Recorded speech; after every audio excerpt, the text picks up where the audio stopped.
So you saw how to put terra sigillata on the African dish project, and with that one we just basically brushed it on as evenly as we could, and it ended up looking great.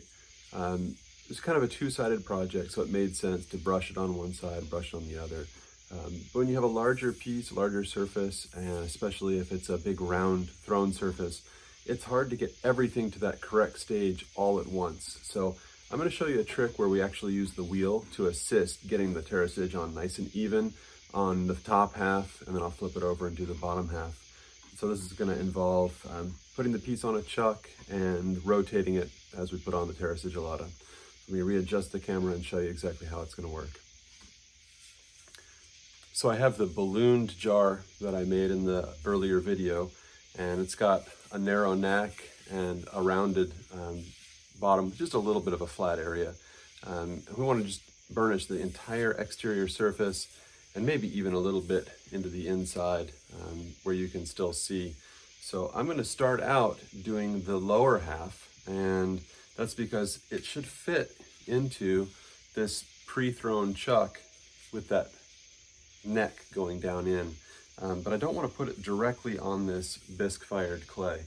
So I've got a layer of relatively thin foam. This is probably 3/4 of an inch thick. And I'm just going to nestle that pot down in. And it's not going to sit super securely, but it's good enough to hold it for painting. So then I'm going to turn on the wheel and make sure that it's mostly in the center. And it is. I'll kind of tap it a little bit and get it better. And my goal is to get terra sigillata applied to the equator of this pot without letting it drip down. So I've got to be very careful with how I load the brush and where I put the brush to the pot at first so that it doesn't just hit and start running. So it's a little bit nerve-wracking. Worst comes to worst, you just sort of spread out your drips and you don't get the perfection that you're after. But keep our fingers crossed. I've got a nice soft bristled brush, and I'm going to start out just to kind of get a feel of the flow right in the middle of the bottom. A lot of material is coming out of that brush. This is quite a nice little brush. Picked it up in Chiapas, Mexico, of all places, years and years ago, and I've managed to hold on to it. Put a second coat right in the middle, kind of work it out. The nice thing about this is any unevenness, any streaking sort of goes with the flow of the wheel. So it ends up looking kind of nice. Sometimes it sort of mimics wood grain. I got a big giant drip down the side, and I'm just gonna take that in stride and spread it out as much as I can with the brush. It's unfortunate, but once it happens, there's no sense crying over spilled milk. It's the drip is there. I just want to spread the drip out so that it doesn't produce an extra thick spot. I'll load the brush less heavily from here on out. And I needed to be a little bit more careful with how I touch the brush down to the surface.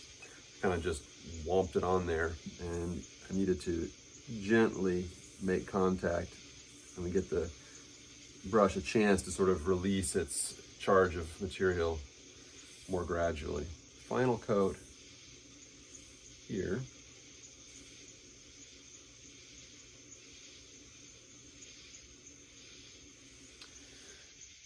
All right, just as mise en place is really important in cooking, it's really important with burnishing.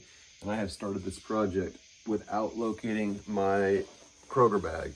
And luckily for me, it's right here in my pocket, apparently with my keys. So clock is ticking to start that wheel back up and try to burnish. I wanted to get the bag onto the surface probably just as long as I was searching around for that bag. So that's unfortunate. I moved to a clean area and try to get a little bit more shine. I'm actually going to stop the wheel and kind of burnish this by hand for a second. And get a little bit more pressure this way. And that's actually paying off right now.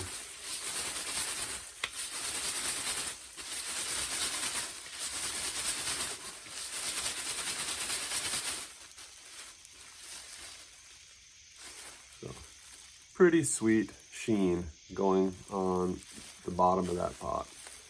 Now let's see if we can get the top done without accidentally dripping down on the part that we've already done, any more than the one unfortunate drip I've already had.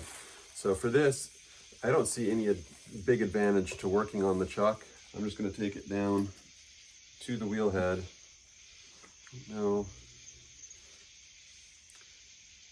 What I'll actually do is switch to using a foam vat. I was going to go straight on to the piece of foam, but it's just slightly too big to fit the wheel and not get hung up on the splash pan.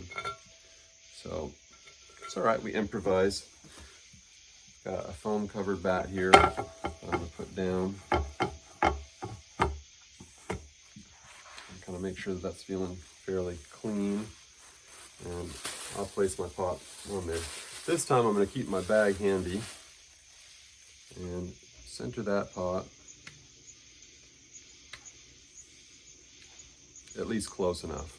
I can follow it in and out somewhat with the brush. All right, so we're going to try really hard to load the brush appropriately and to discharge the terra sigillata gradually onto the form. So start right up here on the neck. If it drops into the interior, I'm not going to worry about it. Nobody's ever going to see it. I won't tell if you won't. Got it loaded up and then struck it off a little bit on the side. Work this shoulder. It's flowing out really nicely. Got to be very careful. The more vertical the wall gets, the more likelihood you have of letting it drip. So far, so good.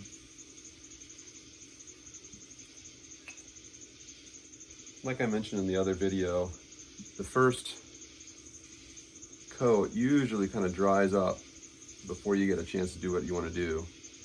And it's going to take a second coat. So I just want to kind of get that first coat done without having a dripping incident.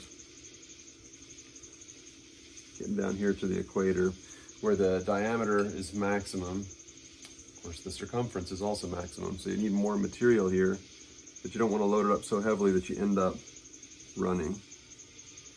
All right, I've coated that whole thing. I'm going to start back at the top and try to work a little bit quickly. A bunch of drips into the inside, but we'll just live with that.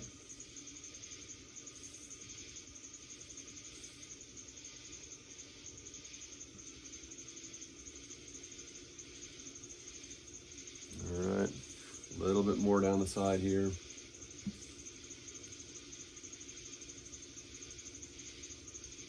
All right, one more right at the equator.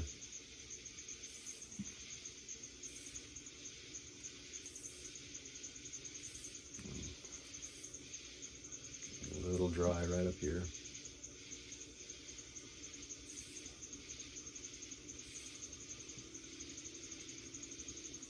All right, now we're watching it like a hawk for that perfect moment. And that perfect moment is now, so let's get it going. Just light pressure, kind of getting the burnish started, ready to catch it if it tries to go flying. Then I'm gonna go ahead and just pick it up and burnish my hand. Sometimes it works better if you get your hand inside the bag, so you just have a single layer. I want to work quickly and get all the way around. Yeah, we're getting a real nice burnish. That one drip is super unfortunate, but you can't undo it. I'm being careful. Remember, this is greenware, so if I try to yank on this neck, I could get in big trouble. So this is all coming up to a pretty nice high sheen. I'm gonna work my fingertip into the details at the rim there. And we're pretty much out of time. That's gotten pretty dry, but you can see the light reflecting in it. It's got a really nice even sheen. It's already starting to dry out on the bottom, but the sheen is still there. So the color is changing, but the level of gloss is all good. Couple little spots down here at the bottom where when I trimmed, I didn't use the rib enough to really pre-smooth that surface. And that's pointing out that really the smoother you start with the clay, the smoother you're going to get your terra sigillata on there.